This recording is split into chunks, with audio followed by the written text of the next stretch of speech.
Dictation 90 शब्द प्रति minute 5 second बाद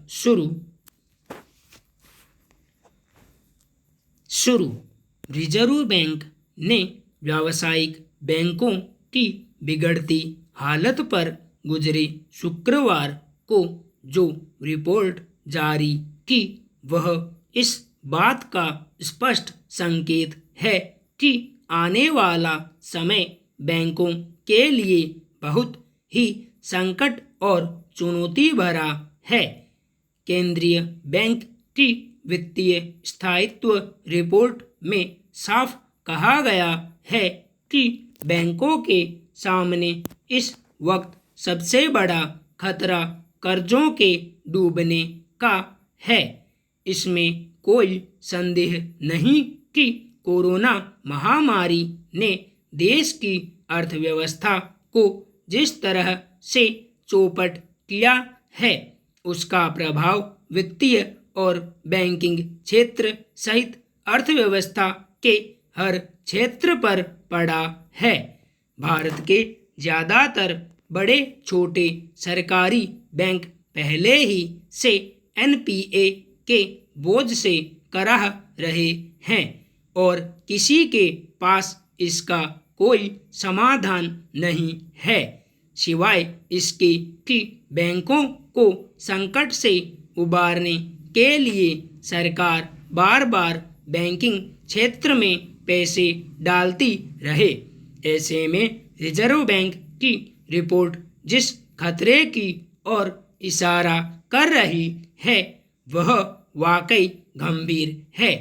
केंद्रीय बैंक की रिपोर्ट में साफ कहा गया है कि बैंकों के फंसे कर्ज का स्तर इस वित्त वर्ष में 12.5% तक पहुंच सकता है और अगर बेकाबू हुए तो एनपीए 14.5% को भी पार कर जाए। पिछले वित्त वर्ष में यह 8.5% था।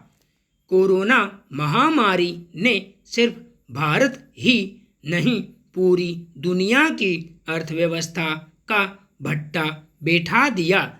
3 महीने की पूर्णबंदी से लाखों उद्योग धंधे बंद हो गए। अर्थव्यवस्था की जान माने जाने वाले होटल, विमानन, रियल एस्टेट और विनिर्माण जैसे क्षेत्रों को भारी धक्का लगा है। निजी क्षेत्र में लाखों लोगों की नौकरियां चली गई और वेतन कटौती जैसे कदम ने भी लोगों के पसीने छुड़ा दिए। ऐसे में पूर्णबंदी के खत्म होने के बाद अब सबसे बड़ा संकट यही बना हुआ है कि बंद कारोबार दोबारा चालू कैसे हो। बाजार में नकदी का प्रवाह एकदम ठहर सा गया है। बैंकों की हालिया समस्या भी यहीं से शुरू हुई। जो कर्ज पहले दे रखे थे उनकी वसूली रुक गई।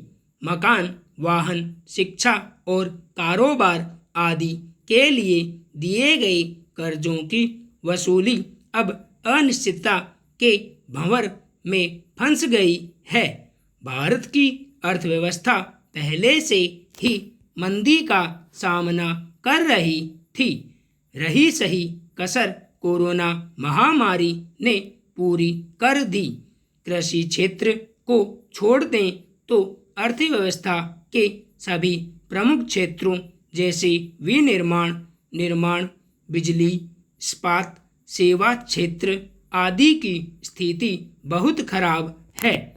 इसलिए बैंक चाहकर भी एनपीए को बढ़ने से रोक नहीं पाएंगे। अर्थव्यवस्था को संभालने के लिए सरकार और रिजर्व बैंक ने कई कदम उठाए हैं। बाजार में नकदी का प्रवाह बढ़ाने के लिए केंद्रीय बैंक ने पिछले 6 महीनों में कई बार नीतिगत दरों में कटौती की।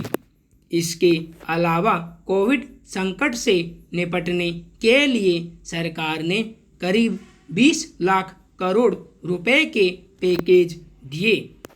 केंद्रीय बैंक और सरकार ने कारोबारियों को कर्ज देने के लिए व्यावसायिक बैंकों पर दबाव भी बनाया है। बैंकों के एनपीए संकट को हल्के में इसलिए नहीं लिया जा सकता क्योंकि इसकी परिणति बैंकों के डूबने के रूप में सामने आती है और इस दुष्चक्र में खाता धारक ही मारे जाते हैं।